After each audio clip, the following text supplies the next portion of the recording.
Yesterday we have studied some aspects of ecosystem, that is the ecological pyramid, right? Ecological pyramid, where the structure, it is the graphical representation. Graphical representation means the structure which has got broad base, and as you go up in this pyramid, this goes on tapering. So we have denoted this as a number pyramid, pyramid of number, pyramid of number, right? And we denote all these trophic levels in the form of numbers. For example, 10,000 grass plants, 1,000 grasshoppers, 100 frogs, 10 snakes, and 1 or 2 hawks. As you go up in this ecological pyramid of number, what you see? The number goes on decreasing, because 2 hawks can eat 10 snakes. 10 snakes can eat 100 frogs. 100 frogs can eat 1,000 grasshoppers, and this 1,000 grasshoppers can eat 10,000 grass plants. So this can be termed as the energy budget. Energy budget for 1 week or 1 month, as the case may be. Got it? So this is occurring in grassland. In the grassland, this is a type of ecosystem where we can see the number of organisms present in each trophic level, and these trophic levels can be termed as capital T1, T2, T3, T4 and T5. Likewise, the number of trophic levels may increase or decrease according to the nature of ecosystems. Right? Now let us see what are the views of ecosystem. And the ecologists study this ecosystem, or ecologists teach us this ecosystem in 2 views. Out of those 2 views, the first view is the structural view. Structural view. What is this structural view? In this structural view, this ecosystem is having a definite structure. Definite structure means the structure which tells us what are there in a typical ecosystem. Got it? ಒಂದು ecosystem ಅಂದರೆ ಅದರಲ್ಲಿ ಏನೇನು ಇರ್ತವ ಅನ್ನೋದು ಅದರ ಒಂದು ರಚನೆ, ಅದನ್ನು ಹೇಳೋದು the structural view. In this structural view, any ecosystem, it may be aquatic ecosystem or terrestrial ecosystem, or it may be arboreal ecosystem. This ecosystem has got 2 components, A and B. Is it not easy to remember? The structural view of ecosystem, if it is observed, here this ecosystem is composed of 2 main components, A and B. A stands for abiotic component and B stands for biotic component. Abiotic and biotic components. This abiotic component includes all abiotic factors. Abiotic factors. The factors which are not having any life. Abiotic factors. Whereas biotic factors means, biotic component means the component which has got biotic factors. And these biotic factors are microbes, plants and animals. Microbes, plants and animals. Now let us elaborate both these abiotic factors and biotic factors one by one. Okay, these abiotic factors, nirjiva aushadam. These abiotic factors, they are again classified into abiotic factors, they are again classified into three. First is the physical factors. Physical factors. What are those physical factors? Physical factors means physical forces of nature. ಭೌತಿಕ ಅಂಶಗಳು. ಪಂಚಭೂತಗಳು ಏನಂತ ಹೇಳ್ತಿರಲ್ಲ ನೀವು? ಏನು ಪಂಚಭೂತಗಳು? ಪಂಚಭೂತಗಳಿಗೆ ಏನು ಅಂತ ಹೆಸರು? ನೆಲ, ನೀರು, ಅಗ್ನಿ, ಗಾಳಿ ಮತ್ತು ಭೂಮಿ. ಹೌದಲ್ಲ? ಇವು ಪಂಚಭೂತಗಳು. ಅವೇ ಇಲ್ಲಿ ಇರ್ತಾವೆ. Those are called physical factors. And after these physical factors, second type of factors are inorganic factors. IOF. Inorganic factors. And inorganic factors means the inorganic elements which are not having life, that you know. Whereas last one is organic factors. Inorganic factors means inorganic elements, inorganic compounds or inorganic complex compounds. Organic factors means biological molecules. Biological molecules means these are the molecules which are present in the body of the organism but they don't have life. Got the idea here?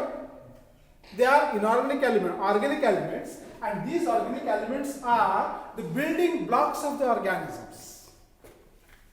Are you getting the idea? So these physical factors, inorganic factors and organic factors are coming under these abiotic factors. Whereas in biotic factors, we see microorganisms, plants and animals. Yesterday we have studied about this, how they interact with each other. So this is the structure. Now let's come to these physical factors one by one. And all these physical factors will be discussed in detail one after the other in the subsequent classes. Right? Today what we are doing? We are having a bird's eye view on the structure of ecosystem. How the ecosystem is made up of. From what materials or what components or what factors they are present in this ecosystem. That's all. Right? Now come to this abiotic factors. Let's see these biotic factors later on.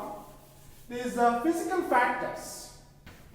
As you know, these physical factors are the physical forces of nature, and these physical factors are of 5 different types. Physical factors. The first, very important, very significant, highly significant physical factor is sunlight. Sunlight. And this sunlight is that abiotic physical factor without which the living activity is not at all possible on this beautiful planet Earth. And this sunlight is the basis for all other factors in the atmosphere. And this sunlight is coming towards the Earth's surface in the form of shower of rays or shower of particles. And this shower of particles, when they are moving with a great speed, they carry some amount of energy. For example, sunlight is available to this beautiful planet Earth in the form of solar energy. Right? The energy which is coming from sun. S-U-N. The energy which is coming from sun. And when sun emits light, this light reaches the Earth with a speed of 3 lakh kilometers per second. Is it not? And if you analyze the structure of light particles, these light particles are double dumbbell-like structures, and these structures, they are called photons. What's the name of light particle? What's the name of light particle? The name of the light particle is photon. And this photon, when it moves with a tremendous speed from sun towards the Earth, it carries some amount of energy. Right?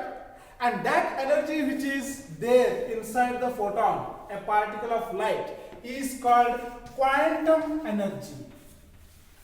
Quantum energy. Quantum energy. The amount of energy which is present in this light particle called photon is called quantum energy. And this quantum energy is the main basis for all life activities on this planet Earth. You know what happens?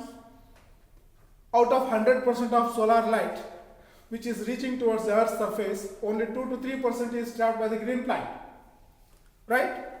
Out of 100%, 2 to 3% maximum amount of sunlight is trapped by the green plant.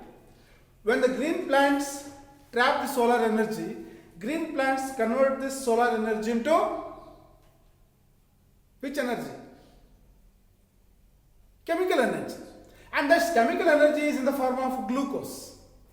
Right? And this glucose is stored in the plant body in the form of starch. The animals consume this energy in the form of starch.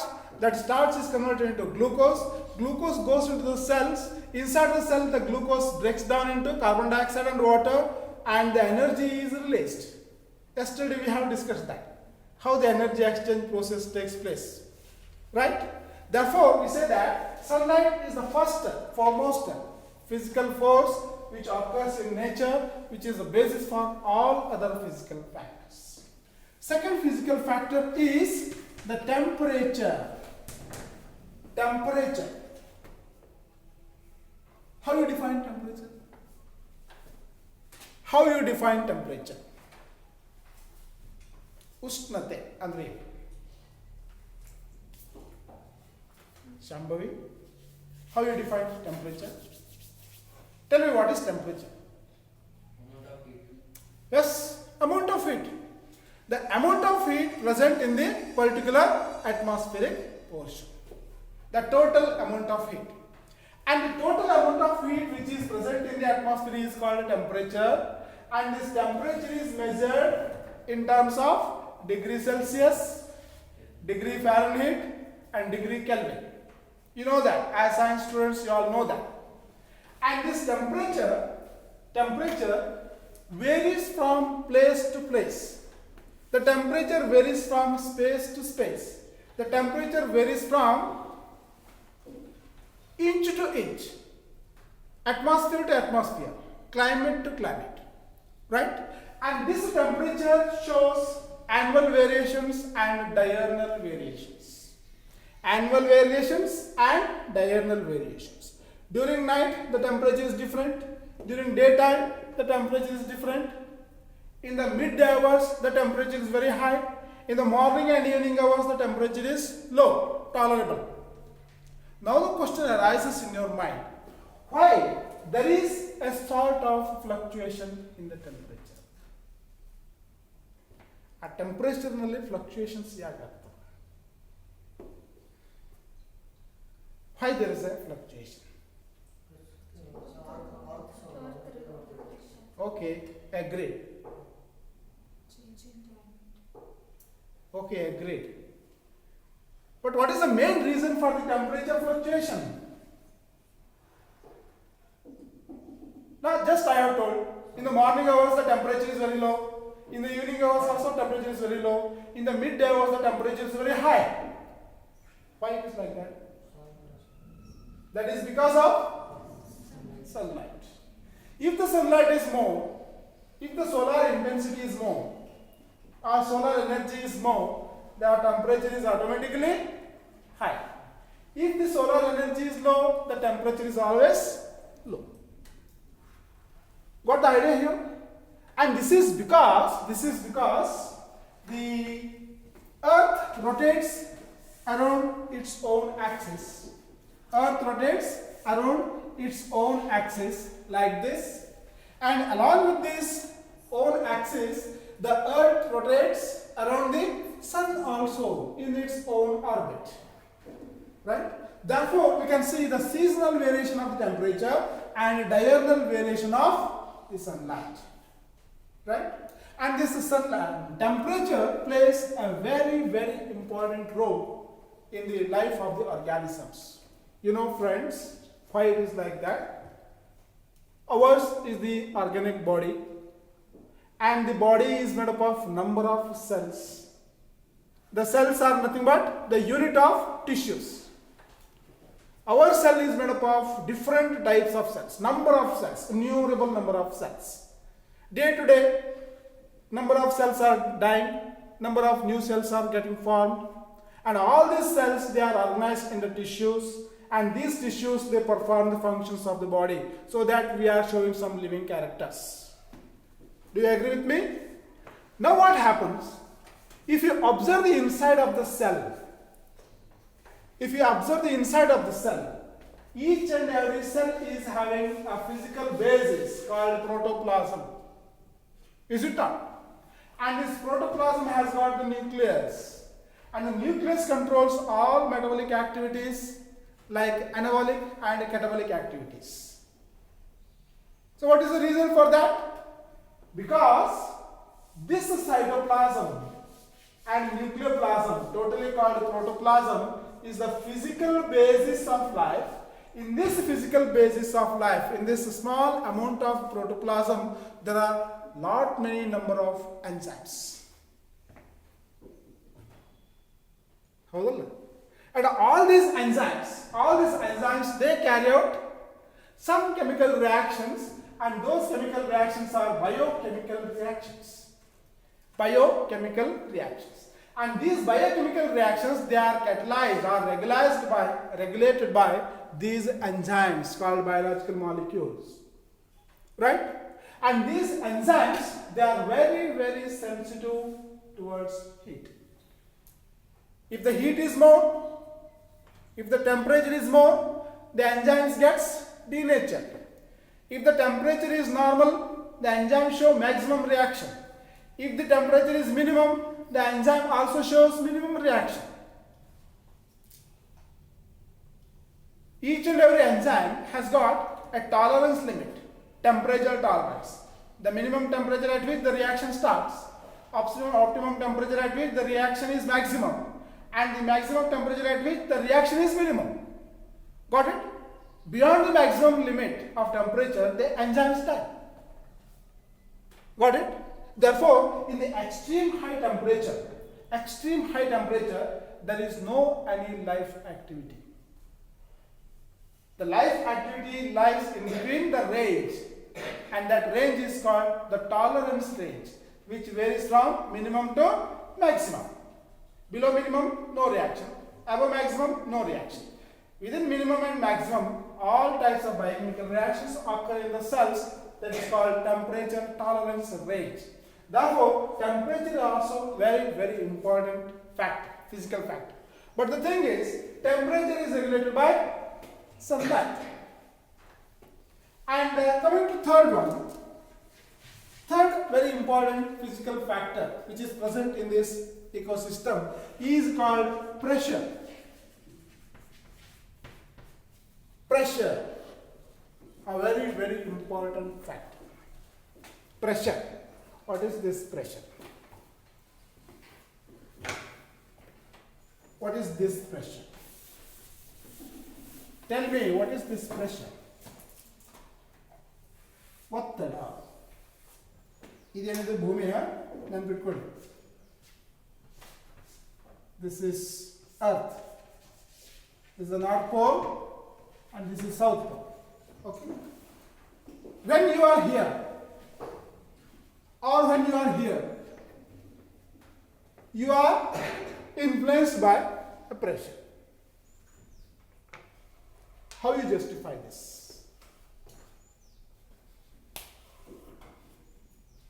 How you justify this? Each and every organism which is present on the earth's surface is influenced by the atmospheric pressure. How you justify this? The answer is very simple. Only thing you have to think. How you define this? There is one definition.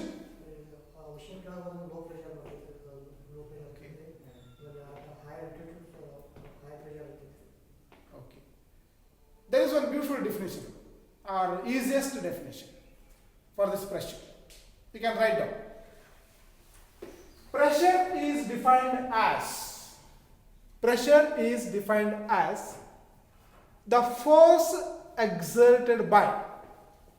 Pressure is defined as the force exerted by the atmosphere on the earth. Pressure is defined as the force exerted by the atmosphere on the earth or on the earth's surface. On the earth's surface means on the body of the organisms. Very simple it is. Now look here. This is the globe. This is the earth.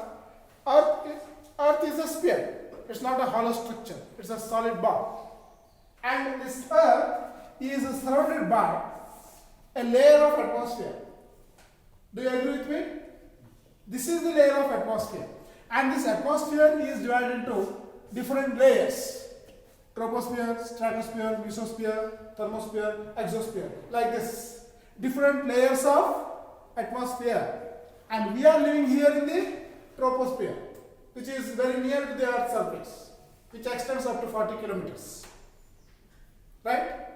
So this is the troposphere, and this is the stratosphere, and this thermosphere, and mesosphere, thermosphere, and exosphere. Up to 500 kilometers, we can see the Earth's atmosphere. And in our lower classes, there was one experiment to show that air is also having weight. Can you remember that? In your primary school, your teacher might have taken 2 balloons and one small balance, stick balance, and he tied strings to both the sides, and on one side he tied deflated balloon, and on the other side he tied one inflated balloon, right? And when he held this stick like this, you might have observed that the balloon which was inflated was much heavier than the deflated balloon. Why it is so? Because air is having its own weight. When we are having 500 kilometer thick atmosphere above us, ನಮ್ಮ ತಲೆ ಮೇಲೆ ಯಾವಾಗ 500 kilometre thick atmosphere ಇದೆ, this 500 kilometer thick atmosphere has got its own weight, right? And this weight is exerted on the living organisms.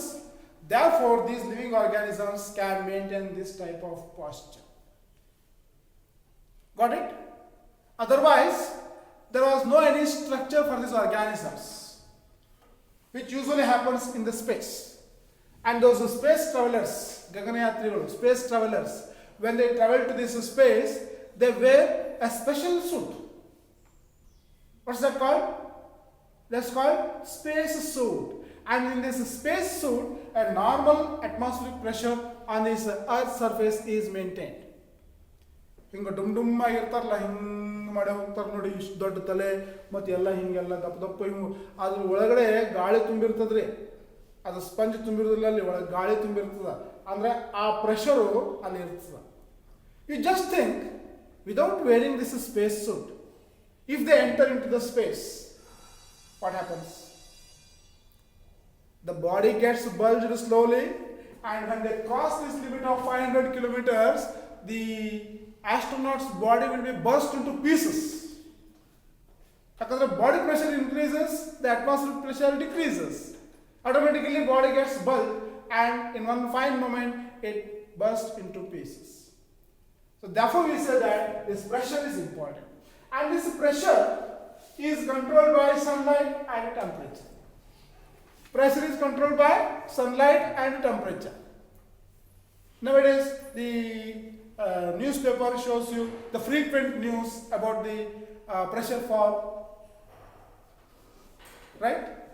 ವಾಯುಭಾರ ಕುಸಿತ, ಘೋರ ಮಳೆ, ಭೀಕರ ಮಳೆ ಆಗುವ ಸಂಭವ ಇದೆ, ಹಂಗೆಲ್ಲ ನ್ಯೂಸ್ ಬರ್ತದಲ್ಲ. What is that? That is due to this pressure. For example, in this particular region, or in this particular region where we live,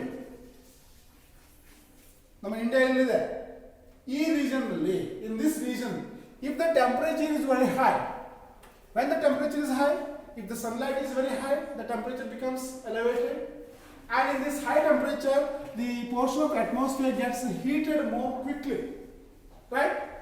When air is heated, the heated air or hot air moves towards the upper layers. ಇಲ್ಲಿಂದ ಇಲ್ಲಿಂದ ಗಾಳಿ air, when it gets heated, that moves upwards. When it moves upwards, what happens here? When it moves upwards, what happens here? ಇಲ್ಲಿ ಒಂದು portion ಗಾಳಿ ಇದೆ, ಆ ಗಾಳಿ ಬಹಳ ಹೀಟ್ ಆಯಿತು. It is heated up abruptly and it moves upwards. Hot air is always lighter than cool air. That you know. That's the concept of hot air balloons. Hot air balloons ನೋಡಿದ್ರಾ? Hot air balloons ಗಾಳಿನ ಬಿಸಿ ಮಾಡಿದ ಕೂಡಲೇ ಆ air balloon ಮೇಲೆ ಹೋಗ್ತದ. ಅಂದ್ರೆ hot air is always lighter than cool air. When the air gets hot, it moves upwards. When the air moves upwards, what happens here? ಇಲ್ಲಿಂದ ಇಷ್ಟು ಗಾಳಿ ಆವಿಯಾಗಿಲ್ಲ, ಬಿಸಿಯಾಗಿ ಮೇಲೆ ಹೋಯ್ತು ಅಂದ್ರೆ ಇಲ್ಲಿ ಏನಾಗ್ತದ? ಪ್ರೆಷರ್ ಕ್ರಿಯೇಟ್ ಆಗುದಿಲ್ಲ, ಪ್ರೆಷರ್ ಫಾಲ್ ಆಗ್ತದೆ, ವ್ಯಾಕ್ಯೂಮ್ ಕ್ರಿಯೇಟ್ ಆಗ್ತದೆ, right? To fill that vacuum, what happens? To fill this vacuum here, from all directions, air rushes into this area. Air rushes into this area. When air moves towards this vacuum with a great speed, it takes away all amount of clouds in the troposphere. Got it? ವಾತಾವರಣದಲ್ಲಿರುವಂಥ ಎಲ್ಲ ಮೋಡಗಳನ್ನು ಆ ಗಾಳಿ ತನ್ನ ಜೊತೆಗೆ ತಗೊಂಡು ಬಂದ್ಬಿಡ್ತದ. ಅದಕ್ಕೋಸ್ಕರ ಚಿಕ್ಕೋಡಿಲಿ ಎಲ್ಲ ಮೋಡಗಳು ತುಂಬಿಬಿಡ್ತದೆ. ಬೇಸಿಗೆಲಿ ಆ ಥರ ಮೋಡ ಇರ್ತದಂದ್ರೆ ಎಲ್ಲೋ ಒಂದು ಕಡೆ ಪ್ರೆಷರ್ ಫಾಲ್ ಆಗಿದೆ ಅಂತ. ಬಂಗಾಳ ಕೊಲ್ಲಿಯಲ್ಲಿ ಪ್ರೆಷರ್ ಫಾಲ್ ಆದರೆ ಅರಬ್ಬಿ ಸಮುದ್ರದ ಕಡೆಯಿಂದ ಎಲ್ಲ, ಬಂಗಾಳ ಉಪಸಾಗರ ಕಡೆಯಿಂದ ಎಲ್ಲ ಮೋಡಗಳು ಬಂದು ಆ ಕರ್ನಾಟಕದ ಮೇಲೆ, ಭಾರತದ ಮೇಲೆ ಎಲ್ಲ ತುಂಬಿಬಿಡ್ತವೆ.